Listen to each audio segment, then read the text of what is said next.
And we're live. Hey, good morning, guys. Welcome to Bass University Live. Winter has arrived back at our place, just like it did at the Red Crest down at Lake Norman.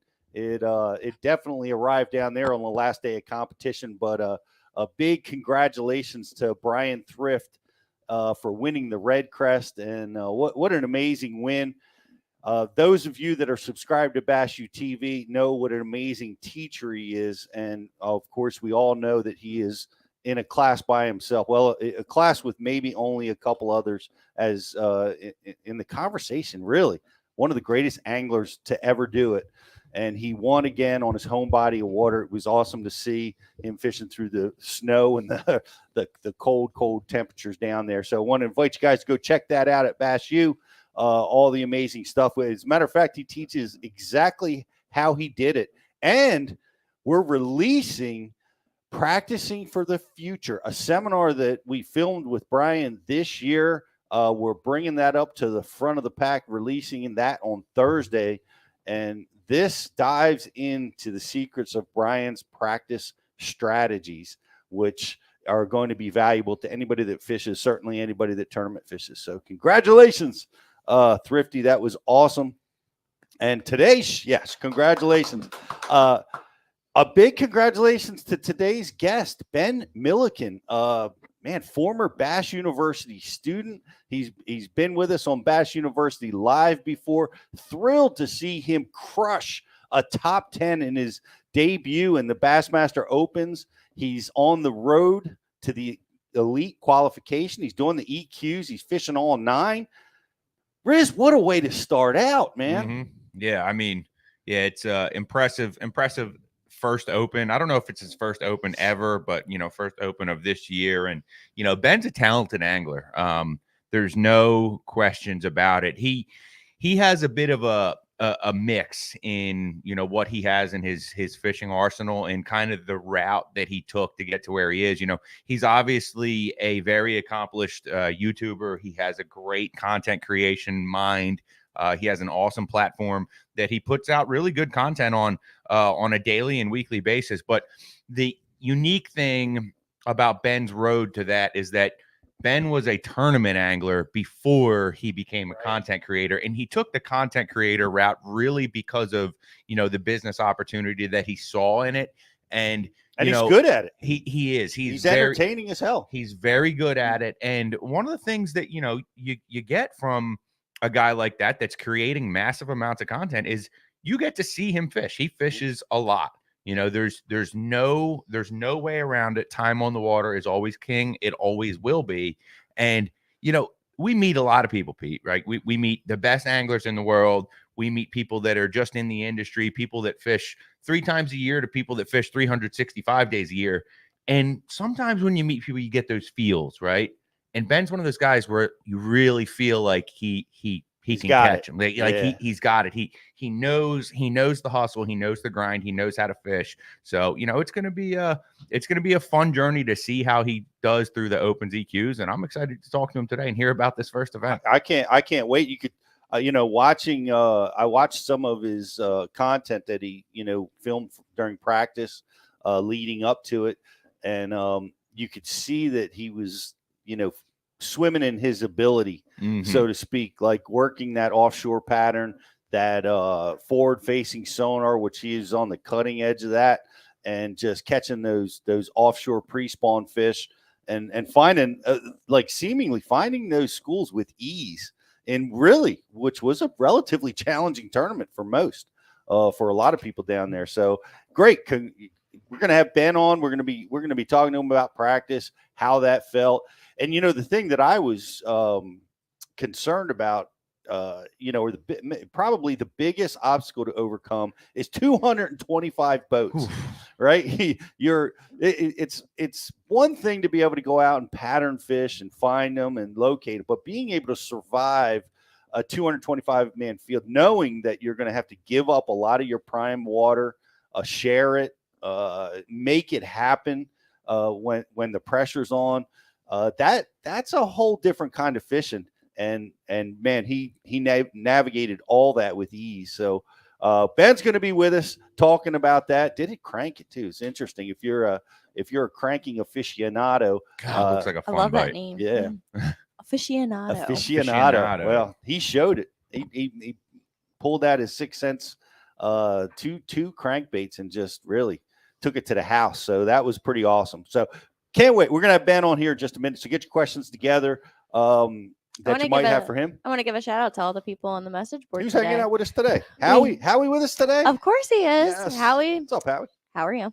We have Ken Elrod, Larry Moss, Rich Ogdegaard. I'm sorry if I butchered your name. Nick Mayberry, BKG, Logan, Byrne, St. Cress. I love these names. Neil, Jason. We got some new names, some old names. Awesome. It's a great day. Awesome to have you guys hanging with us over on the IM board. By the way, we got, as always, if you're watching us, if you insist on watching us over there on Facebook or other social media platforms, like and share the content, and we have a great prize for you. What is our like and share prize today? Waterwood Custom Baits. Waterwood Custom Baits. And for our grand prize, we have Hobie Eyewear. What? Yes. And hold on, I'm just double checking. But the last I heard, the pair that Hobie is giving away today is Carl Jochumson's favorite pair. Oh, nice. I think and shout out to Carl Jochumson having himself a good start to the year. Yes, love to see it. Yeah. You know what else I speaking of Carl is I noticed it in the Red Crest. Edwin breaking out the glide, yeah, and just crushing it out from under those and that snowy, nasty day, just breaking out the glide and doing extremely well with it. But to note, the sunglasses that we're giving away today are their new color. They're called the Everglades Satin Gray. Satin. The Diablo Gray. Yeah, right. I don't know what kind of marketing ploy that would be, but Satan. Maybe run it up the flagpole with it. I should. That will be my new color. Those are a really good frame. The Everglades frame. They're my favorite of the Hobie Eyewear series. And I mean, sunglasses are subjective, right? It's whatever fits your face the best, right? So if you have a face that looks like mine, you should get the Everglades. I have such a tiny face, so I asked him to send me proper pair for a tiny face, and he did. Awesome. I love them. The Maywood, great. Love them. Nice. The Maywood for the small face. I got the Hank Cherry floating design. I love it. It is slick. They are nice, and I like the red in them. I do like the color red. Yes, it's very slick. We are brought to you by Tackle Direct Studios. And like Jocelyn says, we're going to be giving away an awesome pair of Hobie glasses for our trivia question. So pay attention to what's going on today's show. We're going to be asking a question based on what you hear us talk about, and we're going to be giving away that prize. And I want to give a shout out to Justin Hurant, our intern here at Bass U, doing great stuff, and appreciate you making the trip down after midterms. It's good to see you, buddy. Yep, happy to be here. Excited to listen to Ben today, hear what he has to say. I always enjoyed his videos. He's a lot of fun to watch, man. So what you're saying is you'd rather be here than taking midterms? Oh, 100%. Yeah. I mean, we could arrange for more midterms. Doubt. We could. Almost done, almost wrapped up with that. So you know what we need to do is we need to produce a Bass University midterm for Justin to take live. Yeah, I think so. Like I told you guys earlier, I'm a better fisherman than I am student, but that's not saying much. We'll see how that goes, but that could be fun. I bet our buddy Ken Duke could put together a good bass fishing history midterm. We don't need Justin to be stumped.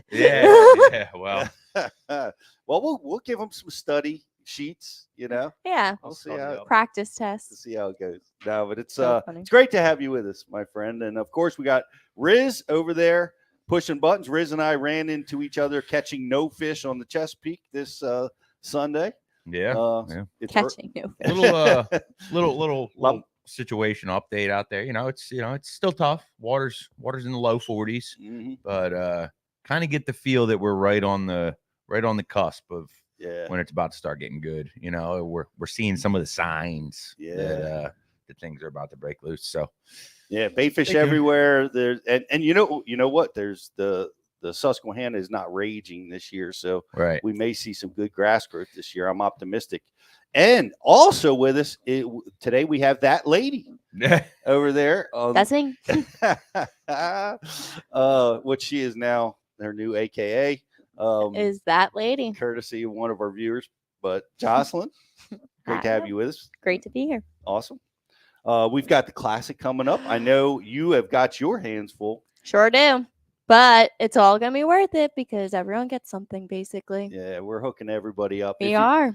If you're a Bass U subscriber, make sure you come by and see us. We've got something cool for you down at Knoxville. If you haven't subscribed, you can do it now. You can get our Classic deal just launched. So check it out.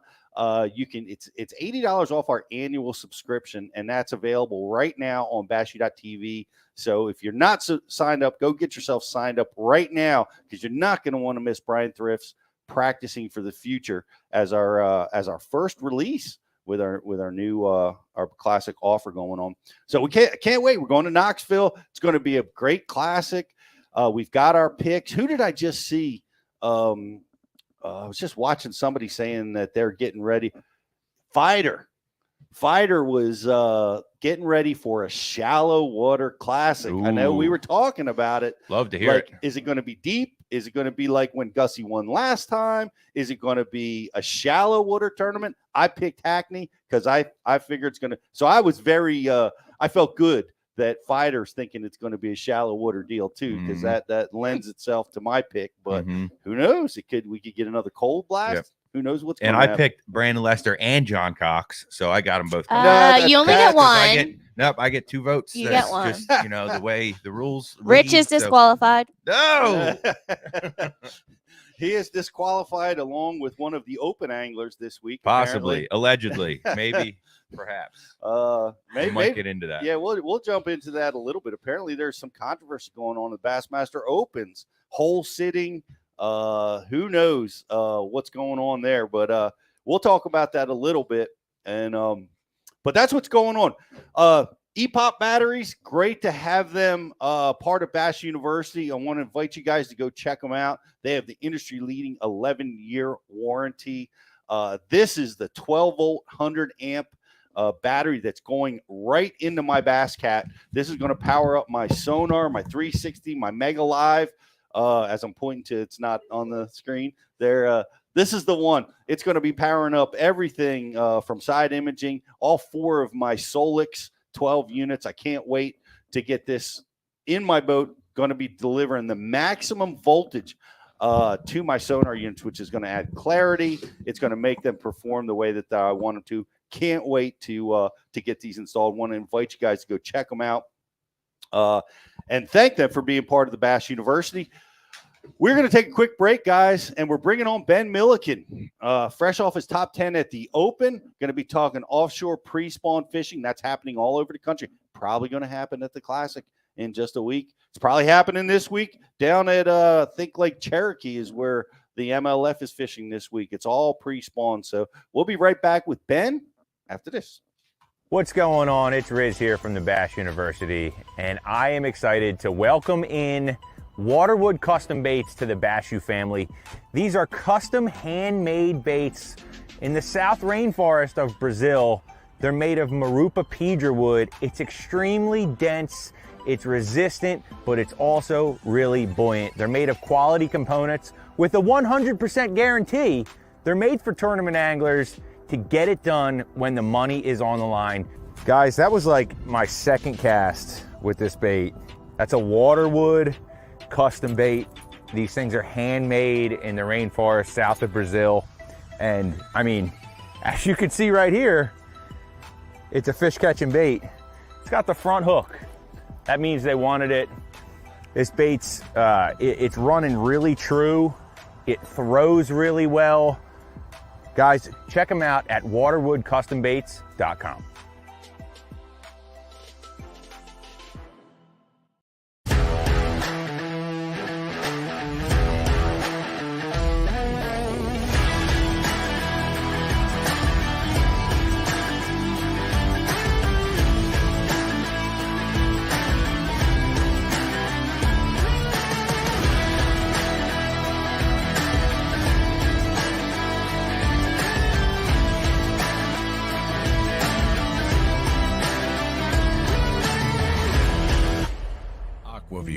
the leader in underwater viewing technology.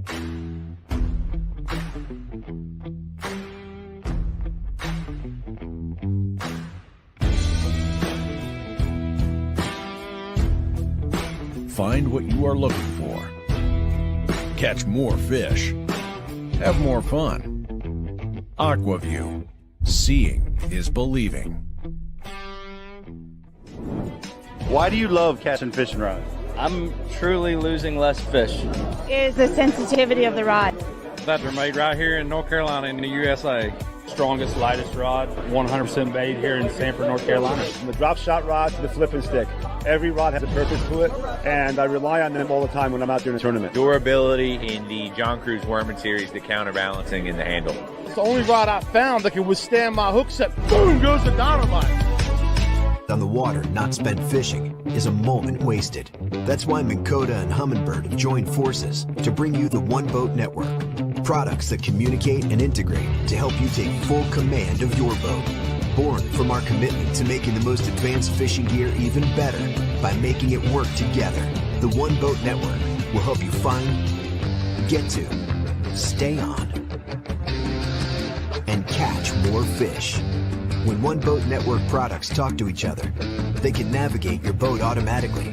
They can give you a crystal clear view of what's below with no messy wires. And they can let you lower, raise, and change shallow water anchor modes from anywhere on the boat. But that's just the beginning. We're never done innovating, integrating, and making your boat simpler and easier to control. All so you can make every second on the water count.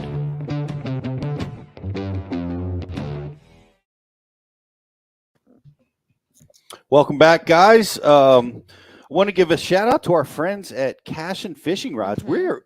This is one thing I'm really excited about the Classic. We have so many giveaways. We're going to have a raffle for anybody that participates in the Classic, anybody or signs up for Bass U at the Classic, our subscribers that come see us at the Classic, donators to the Ike Foundation. We have so many ways to enter our raffle. But one of the prizes is going to be a brand new Cash and Fishing rod. It is. We can't say too much yet because they're releasing it today. But they did release that John Cruz Icon series. They came out with a new rod called the Big Bait Rod. It's a limited edition. Ooh. So they only made a certain amount of rods. And the first 50 of them, they had signed by John Cruz. And the first 50 people that purchased the rod get a signed John Cruz rod. Awesome. And we might be getting one. Ooh. Well, we're going to be giving away one of those at the Classic. We love our Cash-ins, our Icons. Love those rods. Been using them really for the last several years. And check them out. You get a great program, great discount over if you're a subscriber to Bass U. What's their? Is it 25? 20? Can't remember. Jocelyn's looking it up right now. But it is a fantastic program, as well as if you're a subscriber. I was just talking with an on-water training customer I was out with this weekend. Shout out to Greg, who has been with us a long time, and he participates in the Rapala VIP program and just could not stop raving about how valuable that was to him and how often he uses it to stock up on his VMC weights and Rapalas and different things. So go ahead and check that out. Without any further ado, I want to bring on the guy that crushed a 5th place finish in his Open just recently down on Lake Eufaula, a friend of the Bass University, former Bass U student, a YouTube sensation, and now a top 10 angler, hopefully on his way to the elites. Ben Milliken, how are you, man? What's going on, Pete? How we doing? Man, doing great. I was jealous watching you guys because I'm fishing just Division III in the Opens, and I was I was a little jealous watching you guys fish down there at Lake Eufaula. It's a historic fishery. I've been there just a couple times, but I really liked it down there. You did too. Yeah, I love that lake, man. I honestly, I wish I could have stayed down there a few more days. It was so much fun. I'd heard it had been fishing well the last few years, and then leading up to the tournament, there was some good weights and stuff in tournaments leading up. But yeah, when I got down there, there was just so many different ways to catch them. And of course, after 4.5 days of practice with 200 and some boats, that shrank it up a little bit, but still, man, it fished so well. It was so much fun. Yeah, that's awesome. I was listening back to the last time we had you on, really the first time, and it was great. You know, we had Clark Wendlet had just won the AOI on Bassmasters. I think it was just before COVID crushed everything. Yep. And that, you know, it was cool because it was during it. I had it. Yeah, you had it at the time. Yeah, I remember. I was OG COVID though. OG. The bad version. Well, we're glad you survived, and you did too, Ben, because you were sitting right next to him. But it was really cool, and it made me feel great. And you reminded me that you were at our Bass University in Dallas way back in 2010. Yes, sir. One of the very first, and what an incredible experience that was. I'll say it again, just like I did the first time I was on here. And it's so cool to see how far you guys have taken this. You sent me that membership last year, and I think I've watched about every episode you guys ever come out with now, and it continues to help me. Well, I appreciate that, and that's a really powerful statement coming from you, because we're watching you lead the cutting edge on dealing with forward-facing sonar and catching giant bass. So, I mean, you really are making a name for yourself in that realm. Oh, I appreciate that, Pete. That means a lot coming from you. And yeah, I think last time I was on here, maybe I hadn't quite had the opportunities that I've had now, living down in Texas the last 2 years, being able to really implement what I've learned, and then just learning every single day on all these different types of fisheries. I think that's, not only do we have giant bass down here in Texas, but there's so many different types of fisheries that you're really able to just, I mean, I'm fishing an area today. I'm in the truck right now at a truck stop because the lakes we go to around here don't have any Wi-Fi service, but I've got 3 or 4 lakes around here, and they are all completely different, all within a half hour, 20 minutes of each other. So being able to bounce around and seeing how these different fish populations really react has really let me, sharpen that edge. Well, I appreciate you getting off the water and hanging out with us for a while. I really do. With all those big double-digit fish around, I appreciate you accommodating us. I appreciate you having me on. No, it's great. You hadn't moved to Texas last we talked. You were still out in Nebraska. Yep, I was born and raised in Nebraska, lived there my whole life, and then I think I was on in December when I was up there fishing with Ike and filming with you guys. And then I think it was that March or April that I moved down here to Texas. So, yep. You liking it? Yeah, we like it a lot down here. It's definitely an adjustment. Everything's different, that's for sure. But I think we like it a little bit more all the time. That's cool. I noticed you. I love your tournament jersey. Yeah, man. Yeah, I was sure to say that in the actually the first day of the Open video is coming out tonight at 6 p.m. But in there, I kind of just said straight up, like, I live in Texas, but 402 Nebraska, that's my home. So that's what that's why I wanted to represent this year. Man, that was really cool. The 402, I'm looking that up, and I'm like, man, that's right there in the heart of Nebraska. That's pretty cool. And you see all the tournament jerseys flying around, and he's representing. That was really neat. I like to see that, and the images of your guys on the boat is really cool too. Yeah, for sure, man. I'm excited for that. We haven't quite got the boat wrap all nailed down. That kind of fell through last second, but I don't know if you saw, but I was able to get this full deck decal, which is super cool. A customizable, 100% customized full deck wrap. So it's a just like your typical sponsor decal material, except it's the entire deck, front and back, and that stuff's awesome, man. Well, I was looking at that. I saw that, and man, this looks awesome. I don't know if you know, but I have a difficult time staying in the boat. So I've heard that. Yeah. My first concern was traction.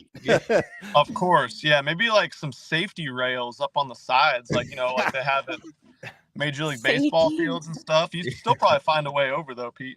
Oh man, it's true. It's sad, but it's true. You need saltwater rails on the side of your boat. Exactly.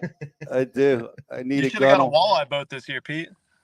I thought about it. I should at least tether myself to the hull somehow. You know, Right. But no, that looked amazing. I saw that on your and I watched the last 2 episodes of your Open, and it was really interesting watching you practice, and I'm like, I'm clicking. I'm like, well, where, I'm looking for the next. I can't wait to watch the next edition. So I'll be tuning in tonight to see. I know how it wraps up, but I still want to see it. Well, I appreciate it. It was really exciting how it all kind of went down. We kind of talked about it this morning. I felt like I was maybe the most dialed in I've ever been in a tournament prior to that one. I just didn't know how many people would find some of the stuff I found. Right. And so that was kind of making me nervous going into it. And really, I was disappointed the first day with the size of the fish that were on the spots based on what I had caught there in practice. But regardless, freaking crushed them at the first spot. Had a super fun day there. And then the next day, I really learned from that first day of the tournament, and really was able to put a big limit together the second day. Well, I watched your practice session, and I wanted to ask you about that even before I watched it. And your strategy was you looked at a bunch of different waters. You seemed to you almost could tell that, all right, I'm an offshore guy. You wanted to be that's your wheelhouse. That's your strength, right? Yes, sir, definitely. So you could see that in your practice period, because when you were up in the shallow water catching Grinnell and slopping around up there, you were offshore. And when you were offshore, I got to give you a compliment here. You look so comfortable in the type of fishing that, I got to be honest, most of the people watching this are probably challenged by, but you were so comfortable. Does that come from your years fishing out there in Texas? Yeah, some of it, but that's how I preferred to fish back in all the tournaments I fished around the Nebraska area. Right. Iowa, Missouri, Kansas, Nebraska, South Dakota, all lakes. A lot of them are mostly man-made lakes, and most of them under 1,000 acres. And really, to be competitive, not even to be competitive, to have a chance to win those tournaments 90% of the year, you had to fish offshore and find those offshore fish. And so I really had a lot of comfort doing that. And I don't know, I'd be lying if I said I didn't look at the list of anglers when it finally came out, the roster, when they sent it out to us the couple days before practice. I'd be lying if I said I wasn't nervous when I saw that list. Because you know about Ish Monroe and Bobby Lane, and I mean, that's just to name a few out of all the dozens of phenomenal anglers that are in the Opens field that are fishing all 9 of them. But then I pull it up and you got Brandon Palaniuk, Greg Hackney, Steve Kennedy, Drew Cook. God, I'm going to leave so many guys out that are excellent anglers just bringing this up. But you see that and you're like, I'm not competing against those guys because they're not fishing in points. But if I just knew going into it that if I was going to have to go mix it up shallow, especially if I'm going to have to spend 3 or 4 days with the trolling motor on 10 looking for bedfish, like that's not my strength. I love to bedfish. I can catch them like that. I have the patience to do it, but that's not how I wanted to fish that event. And so when I really started doing some scanning around and saw that those fish just weren't quite ready to move up, even though the water was in the high 60s and even into the 70s a lot of times, I was going to wait them out there on the pre-spawners offshore and see if I could make a run of it that way.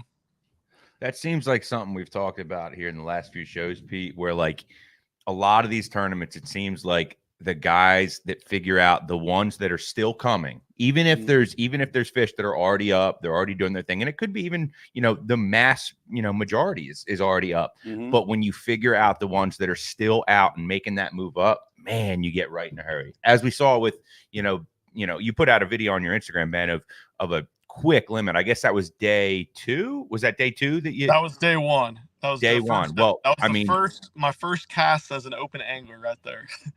How awesome is that? And how long did it take you to get that limit in the boat? 6 casts. See, I don't know you what didn't happened the need first to worry cast. about those other guys.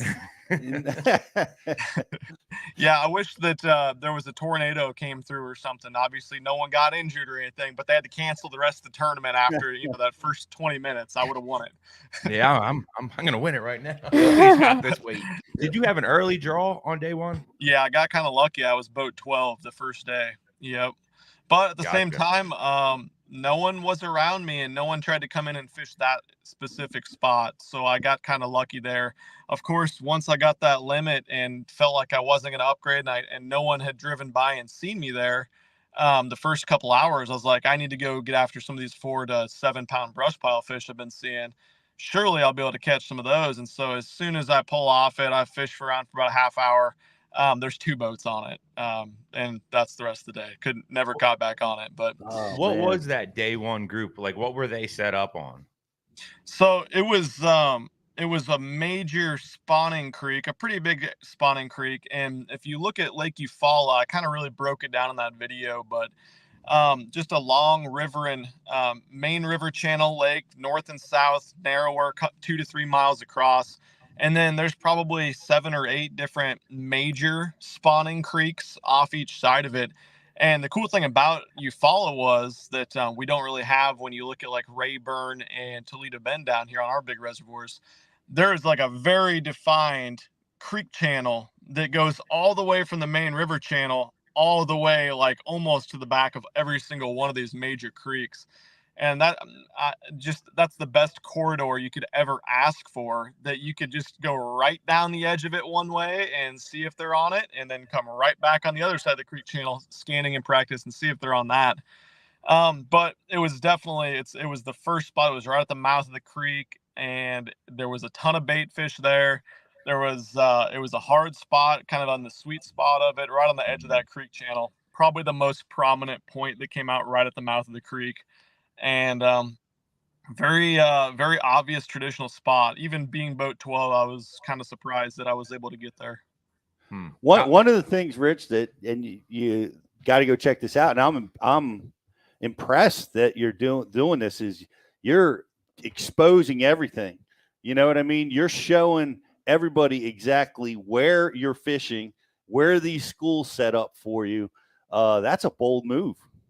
Yeah, and that's one thing I was super excited about with the Open Series this year, is really being able to make it be a learning lesson for my viewers and the people following along. Because down here in Texas, man, I'm 2 hours from any lakes that are any good at all, and there's not that many of them that are 2 to 3 hours. And there's such a huge fishing population down here in Texas. I can literally affect where fish set up and where they are biting by when I post a video, because the entire school, the entire fish population group will get moved because of all the pressure that goes to one spot after I make anything obvious at all down here. So I never can talk about where I'm at. I never can put the drone up and show what lake I'm at. I never can show the boat ramp. We miss out on all these great filming opportunities to just provide some context. And instead it's, oh, hey guys, I'm out in the middle of the lake again, catching fish. That's the start and the end of the video. And as people that make fishing content and videos, you guys understand that kind of gets monotonous and repetitive to the viewer a lot of times. But this whole Opens journey is a story for me. And so that's a huge part of the story. And I want people to be able to learn. I also understand that fish are constantly moving, fish are changing. And so I can show some of this stuff. And if it gets beat to death, the fish aren't going to die. They're going to move somewhere else. And if we do go back next year, or the year after that, then I'll catch them a different spot. It's true. Cause I'll be honest, I've gone back to lakes for 20 years. And it's like you almost never catch them off the same place that you caught them the year before anyway, you know? Sure. So being able to share that with the viewer, I thought was special and really cool.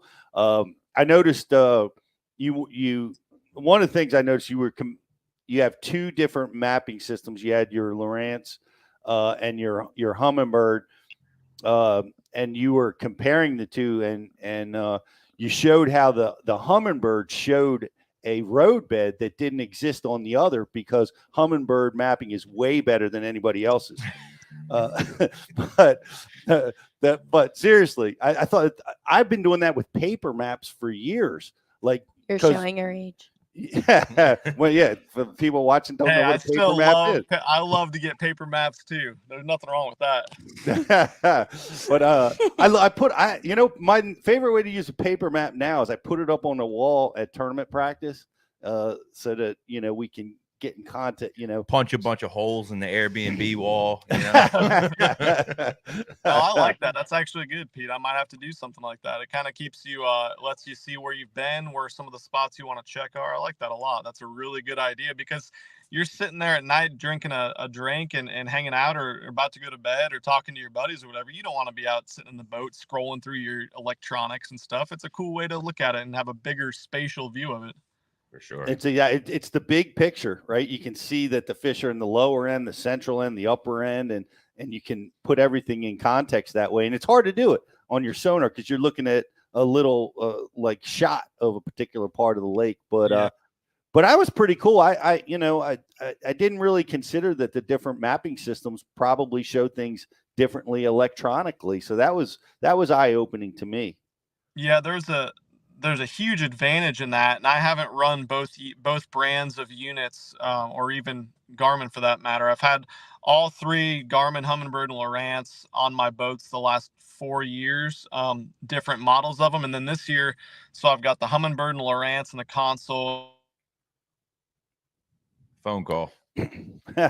Sounds like he's running all three brands. Yep. All three of the major brands on his units, which seems to be a popular thing right now. But yeah, the Humminbird mapping really is strong. With the one thing that you notice in the guys that don't have a electronics sponsorship or electronics deal, they will almost always have a Humminbird at the console for the side imaging, for the mapping, because they just play so well together. They correlate together just wonderfully. The Humminbird side imaging is just that was the OG, right? Right. And it continues to be the cutting edge. And that's where you spend most of your time. Mm-hmm. And he was commenting about during his practice that he put like 27 hours, something like that, on his outboard during that practice period, which is a lot of time not fishing for you guys that, are out practicing.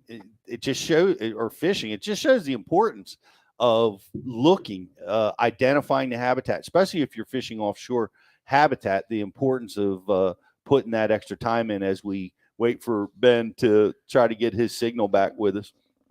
Yeah, that really is something, Pete. It's hard to do, man. It's hard to really commit to your electronics and put in that seat time, that screen time to find what you're looking for. But man, when you find it, it's always worth it. It always plays out well. And it looks like we got Ben back. Let's get him back on. Yeah, it's always worth it, because you'll find that needle, and you won't find that needle in the haystack unless you do commit. And I call it locking your rod lockers, because it's such a temptation to open up those rod lockers and make some casts. But we were talking about your electronics, Ben. Yeah, sorry, I got a phone call. My phone had a heart attack there. Yeah, so basically, I got Lowrance and Humminbird on each at the console there, and that allows me to have both mapping options open. Plus, I always have on my phone, I got the Navionics app, and I got the One Boat Network app now, and I got the C map on there. So it's a lot of screens, and I know everyone likes to gripe and complain about how fishing is all on your phone and electronics, and you couldn't find them if you didn't have this or that. But I'm going to use every advantage I can possibly have to find the things that I'm looking for based on the experiences I've had with a rod and reel in my hand, and I know what I'm looking for. And yeah, I'm really able to find different pieces of structure, different pieces of cover on these different apps, and it's different everywhere you go in the country. That was one big thing for me as well. I wasn't just there. Humminbird and Lakemaster isn't just better than C-Map and Lowrance and Garmin's mapping for that matter. I have Garmin's Active Captain app too.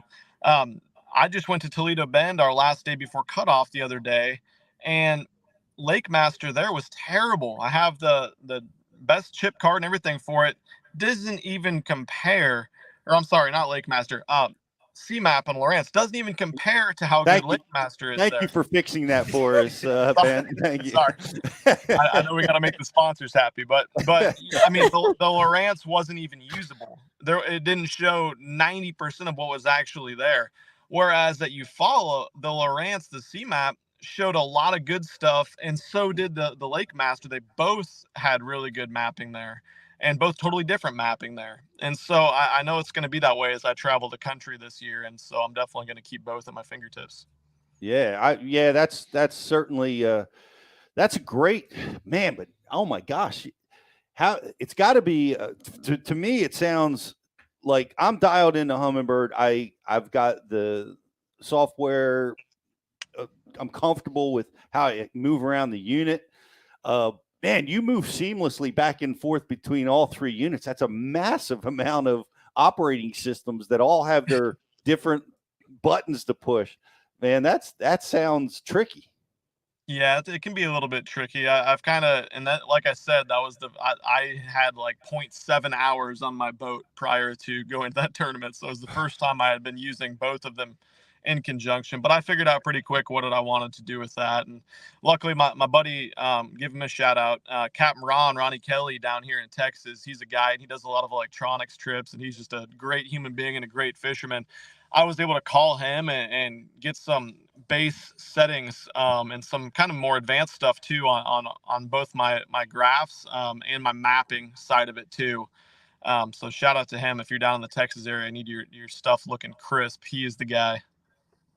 Captain Ron? Captain Ron, that's right. All right. Captain Ron. There's nothing more frustrating than when your units or anything on your boat isn't performing correctly. It's like I would drive to Texas to get it dialed in if I was in a bad shape like that. Yeah, it scares me to death going to a tournament like that where you're probably going to be offshore and you're using that stuff for the first time. Boy, so much could go wrong. So big shout out to Captain Ron for getting that stuff dialed. I've been, it's always, I call it the new boat blues. You know, it's fun to get a new boat. It's awesome.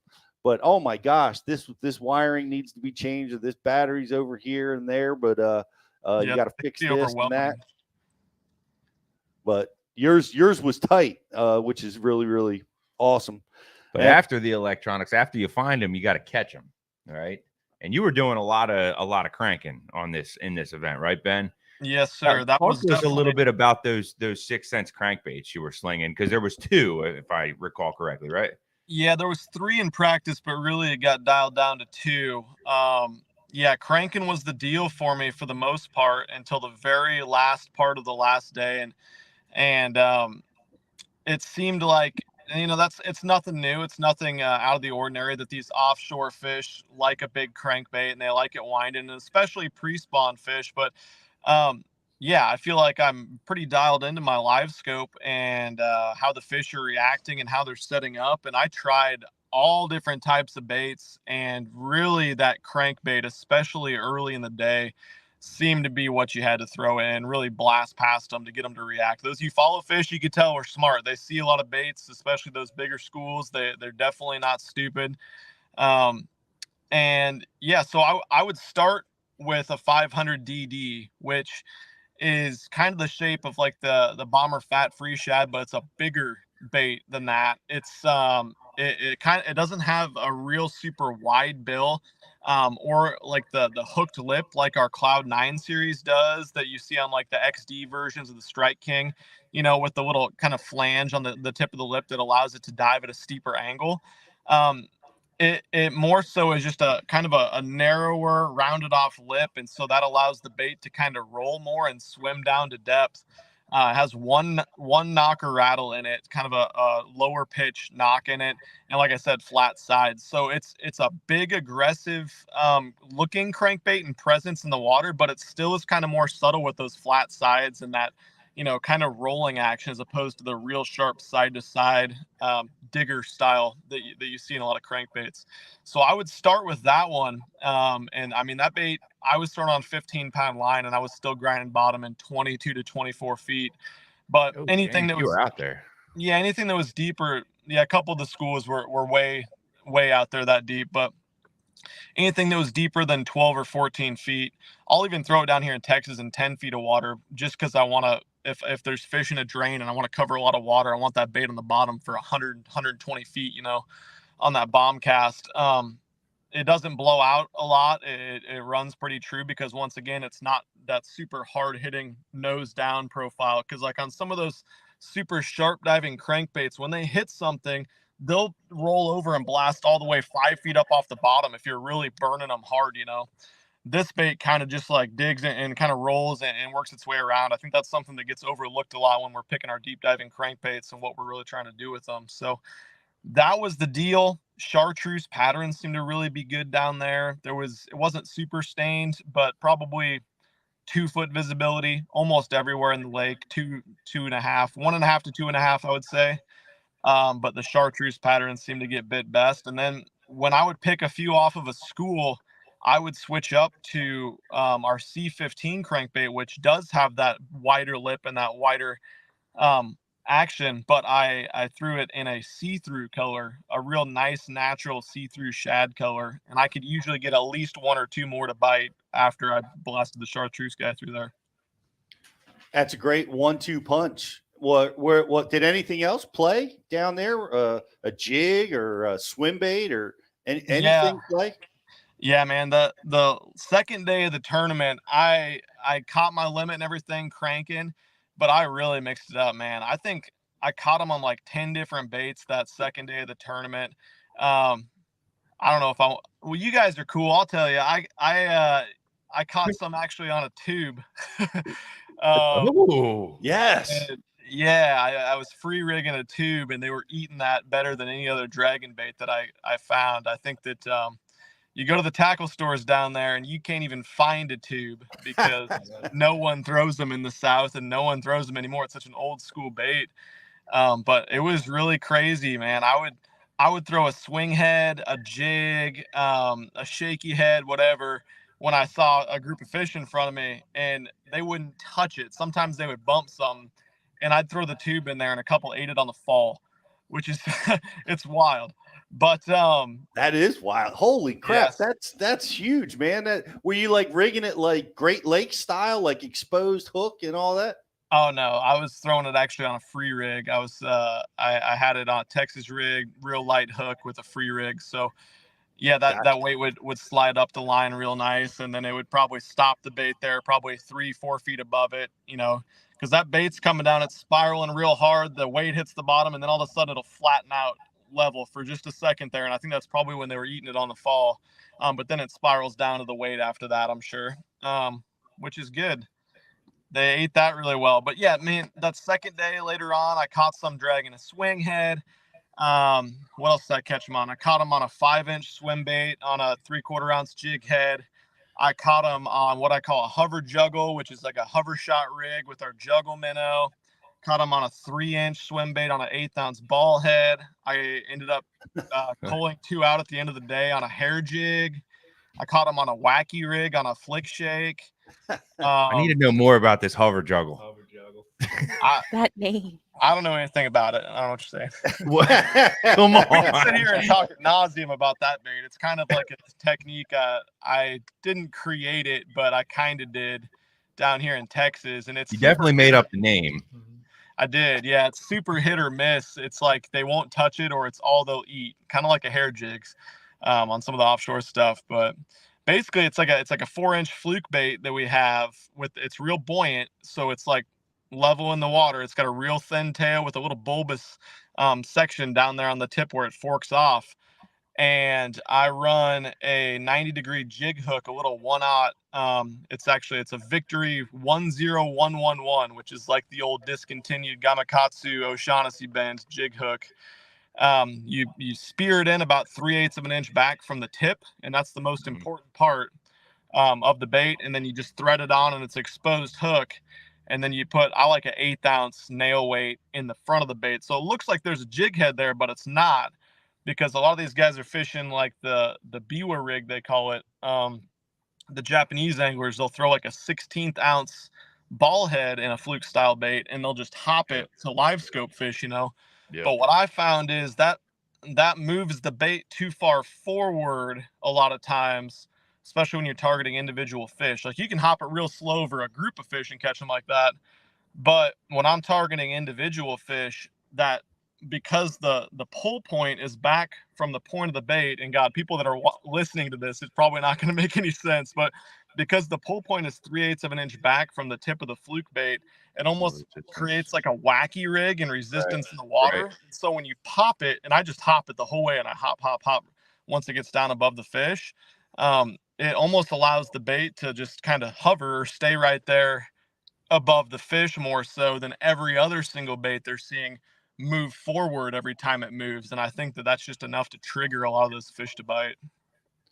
That's interesting. I just saw that style come across of course, my TikTok feed, and that's pretty cool that you use that in the tournament. You used everything, but what is becoming I'm becoming aware of, like back in the day, right? We'd get on these offshore schools, and you would cycle through your tools, right, to try to figure out what the juice was and what they would respond to.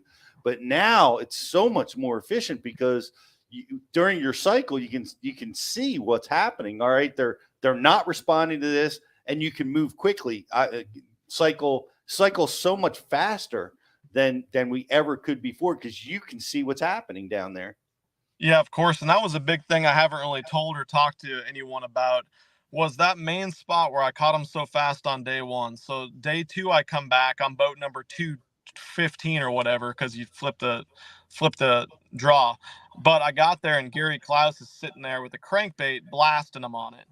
And so I came up to him and I was like, hey, what's going on, man? I'd never met Gary before. And I was like, any chance I could come fish this next to you? I'm not going to cast over you or where you're casting. I can stay off to the side and kind of pick some of these fringe ones off, if that's okay. And he was real cool at first. He was like, who are you? And I told him, and he's like, what'd you weigh the first day? And I said 18 pounds. He's like, all right, come on in. He's like, just remember, if I'm probably going to need something in the future too. And I was like, all good, man. I appreciate it. I caught my fish here day one, so I would love if I could just fish it with you. And that's super awesome. Cool. That is awesome. It was good. He had like 4 in the box by the time I got there, and it was slick calm that morning. And so he had kind of drifted up on top of the spot. And he even said, he's like, I'm having a super tough time with spot lock blasting me all around. I can't get set up. The wind kind of keeps moving around. I was like, yeah. And we kind of talked about different ways to catch him on the spot. And after a while, I had caught 1 3-pounder and he hadn't caught any more because that bite was drying up pretty quick. And he's like, I told him, I was like, all right, I'm getting out of here, man. Good luck. He's like, I was going to make one more cast and tell you the exact same thing. He's like, as soon as we leave, someone will jump on it, I'm sure. I was like, yeah, but they're busted up, man. We can come back later. So he's like, all right, cool.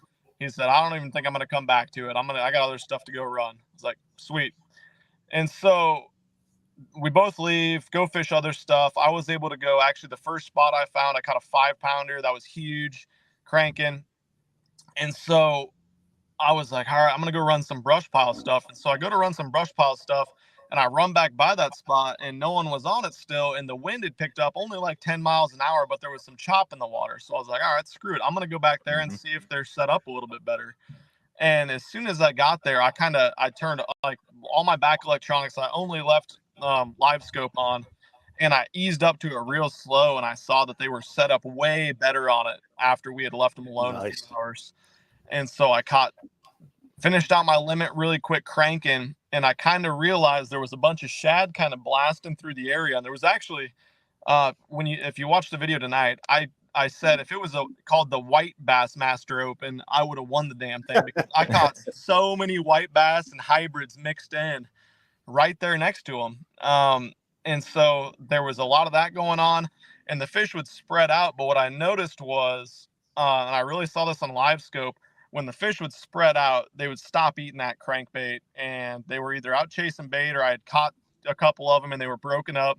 And that's when I would pick up that flick shake or the swing head or the tube and kind of fish out. And so I would kind of drift my boat back once that happened and fish it out, because there was one real distinct, hard, little tiny, probably the size of my truck spot where they liked to group up and eat that crankbait. I kind of figured this out as it went on.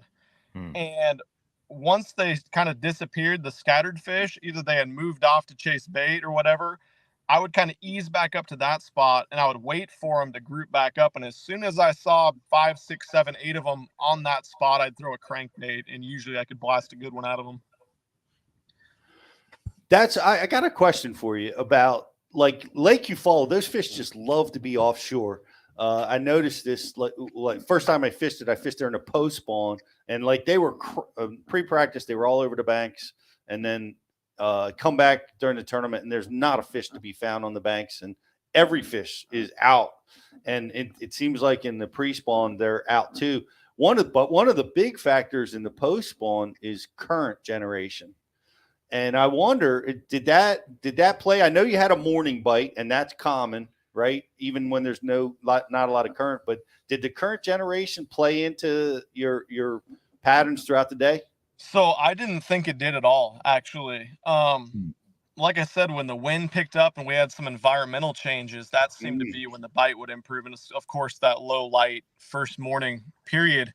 Yeah, I wanted it to. I wanted to think that was part of it, especially because I was pretty close to the dam. And when they started pulling, I would be able to see it there first. But man, all throughout the week, they would change the generation schedules. One day it would be for 3 hours in the morning. The next day it would not be until the afternoon. And then during the tournament, they ran water consistently, even on the Saturday, all day. And I never saw an increase in the bite when it turned on, when they shut it off, when it was running, when it wasn't running. Right. The environmental factors of wind, cloud cover, sun seemed to be what was making the fish bite. Do you think?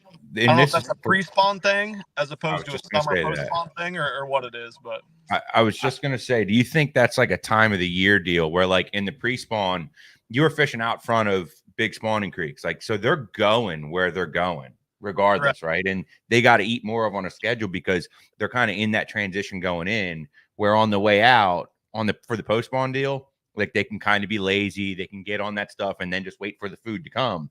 But when the moon's changing, when the water's getting warmer, when the days are getting longer, they got to go. Like, they got to make that move. And so, you know, it's more feeding oriented based on, just like Ben saying, the weather, not necessarily the current generation schedule like you get in the summer. I think there's something to that, Rich. And I also noticed, because I was pirating all your spots, and a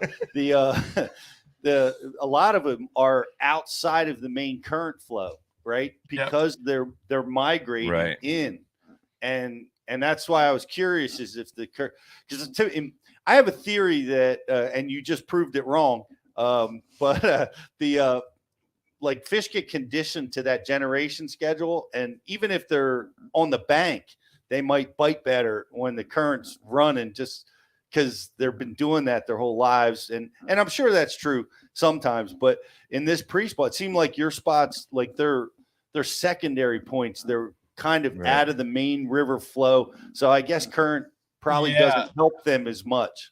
Yeah, I think that's a big thing to think about. You know, I'm talking about fishing hard spots, offshore ledges and stuff when I'm talking about the spots I found for this tournament, but they're totally different types of spots than those fish would want to get on post spawn and all summer long. Right. There was so many beautiful river ledges, secondary river ledges on Eufaula. Some of them had hard spots. A lot of them had great shell beds. There's brush piles everywhere. There's the front of islands, back of islands, current breaks. There's even some grass out on some of that stuff. And I had a couple shell beds that had some fish on them, but besides that, they were not interested in being out there. And I know in a month they will be there, but they weren't interested in it now. So that's something I think that we can all take from that. And there's no truths in bass fishing. There's just experiences, and you build upon them. But definitely was fishing creek channels and points, secondary points, a lot more than those river ledges. Can you expand a little bit on what you mean when you say the fish are set up right? Like, they set up to where you can see them and you feel like you're going to get a bite. Like, what does that look like versus when they're not looking set up right? Yeah, for sure. So they were, I I was following these corridors exactly, these windy creek channels. And so, like I said, they started all the way out in the main river channel where it was 60 to 80 feet deep. Creek channel then was, 25 to 50 feet deep all the way back. And then up on the sides, there's these big giant flats. So up on the sides of them, it might start off 35 to 40 feet deep out by the main river channel. But as it went in, it would kind of slowly taper up. And those bass didn't want to set up in 40 feet of water. They didn't want to set up even in 25 to 30 feet of water a lot of places. But as I kind of would go in where a creek would dogleg to the side, and then up on top right there, if it was shallow enough that they wanted to be, which was generally in that 12 to 22 feet of water range, and you saw a group of fish within 40 feet of the deep drop off there, and they were all together, more than 5 fish, those are the ones that are going to be biters, and usually they're bass. Now it was like I was talking about, it's a little bit different there, and I think all over the country with how those fish react to different predatory fish being there, because down here in Texas, a lot of times if a group of white bass or especially hybrids moves in, those hybrids can push those schools of bass off there, whether it's they bully them off or they just don't want to set up with them. So a lot of different lakes that can wreck your bite. Like one day, the first day of practice, I found the spot that it was actually one on, pull in there, blast 3 good bass, didn't have any problem catching them. It was 5 days before the tournament started. And I was like, cool, that's a good spot. I'll check it as the week goes on. I went back in there 2 days before practice, and I was like, sweet, they're still there. I'm going to make 1 cast to check them. Throw it in there, lock up a good one. I'm fighting it. 7-pound hybrid. I was like, oh no, the hybrids came in and pushed them off. Cast in there again, 6-pound hybrid, another cast, 6-pound hybrid. And I was like, what was this? And I was like, this is fun anyway, so I'm going to catch a few more.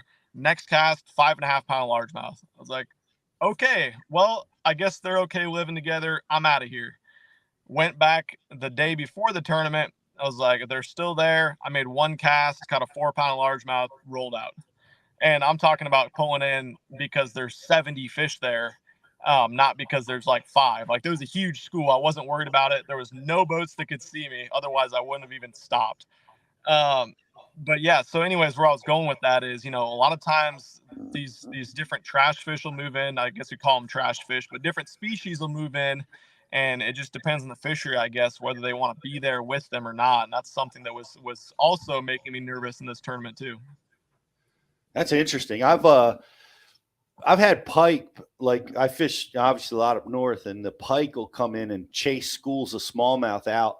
But what I found is if the smallmouth are big enough, they'll hang right in there and feed together. Right. Similar to what you saw with those stripers in the bass. Yeah, it's interesting, and that's another thing down here. They call them barfish here in Texas, but that's a big deal for Rayburn and Toledo, and as you saw with Livesey at Lake Fork, the little whites can push the bass out just because they're so aggressive and they're eating so many bait fish. But if the whites or barfish, whatever they want to call them, are small enough, then those 6 to 12-pound largemouth just hang around and eat the whites too. Didn't have any of those at Eufaula, but and the whites were all 2 to 3 pounders. But yeah, it was interesting dynamic. Well, speaking of crowds on the fish are crowded, the fishermen were crowded. You did a heck of a job. I applaud you for dealing with Gary Klaus, like going up and communicating and working it out. That is always the best way to go, in my opinion, when you're in those big crowds. And shout out to Gary Klaus and Phoenix Boats, for those who might not know that Gary is the owner of Phoenix Boats. But you did a great job, Gary. Man, shout out for managing that too. That's hard to do in a 220 boat field. I mean, a lot of guys do that the wrong way. Applaud you for doing it the right way. Yeah, I think it usually gets done the right way. It's not as sexy when it gets done the right way. That's for sure. It doesn't make for as good a content. And so I think you see a lot of the bad experiences. I don't know, maybe there was even a bad experience or two that got shared from this tournament on video that was a lot more viral and interesting than my nice conversation with Gary Klaus will be. But yeah, that's the way to deal with these situations. If he didn't want me fishing there and I asked him, then he could have told me and I would have said, okay, that's fine. But at the same time, I could have driven by that spot and it's been like, oh, Gary Klaus is there. That dick saw me fishing the day before. He stole my spot. That's garbage. And then go cry about it and tell my friends, well, I would have won the tournament, but Gary Klaus stole my spot. But that's not the way to go about it. And I think, you gotta communicate with people. I agree, because a lot of guys would drive by, or even worse, they might pull up and say, hey, Gary, I started here yesterday. What are you doing here, man? This is crap. Yeah. You're pulling in on me, Yep, agreed. And he handled it like a true professional. I had more weight than him the first day. He's out there trying to jackpot the tournament to win it. He knew he wasn't going to, so he was just trying to get a check. So, I maybe had a little bit more precedence to the spot since I'm trying to get points in the opens and everything. And I had more weight than him the first day. And we just kind of easily hashed it out. There's a lot of gray area in the sport on stuff like that, but it went well in that situation. And that's gonna benefit you down the road. It really will. There'll be a time, you guys you'll be in that situation again, and you'll benefit from that, and so will he. But you touched on it. I want to touch on it too. I mean, I don't know if you know any more details, but there was apparently a DQ for a hole sitting scenario that was going down out there that was not very pretty. Did you hear any more details on that? Was there a disqualification? I don't have any more details on that. It's all just rumors and speculation at this point. And yeah, it's too bad the situation happened like that. I could definitely tell from talking to some of the people that live down there. And I'm not going to get too into detail about specific individuals because apparently there's like law involved and stuff now. I'm not trying to get sued over something, but yeah, there's some that whole Alabama area, man. That's a big tournament culture down there, and you could tell there's some toxic individuals and some toxic environment down there just based on hole sitting and pulling brush piles off places and fishing my brush pile and my point or whatever. But yeah, we haven't been told anything publicly about any disqualifications happening. I've just heard rumors that it's happening. And that was actually that whole situation with that video that went viral was on that spot I was just saying where I caught the 3 hybrids in a row. And that was my main spot I wanted to fish in the tournament. And I actually went in there later in the day and I saw the individuals fishing there that were in the video, and I left. I didn't stop there, even though I knew one of them and talked to him and stuff. But it kind of benefited me. Later on in the day, I went in there, and I'll just say my buddy Tucker Smith, I'd known him. I just kept in touch with him because he won that Bass Pro, that US Open tournament, the $1 million one. And so I'd kind of kept in touch with him a little bit. And so I pulled in later in the day and he was still fishing that spot. And it was like 2:30 and I was like, hey dude, cool if I come in here? He's like, yeah, no problem. Come fish this. I'm casting here if you want to cast, whatever. And so I fished, but he was on the juice. And so I was like, all right, you can have it, dude. When are you due in, or when are you going to roll out of here? He said 3:00. And so I came back about 3:30 because I was able to fish till 5:20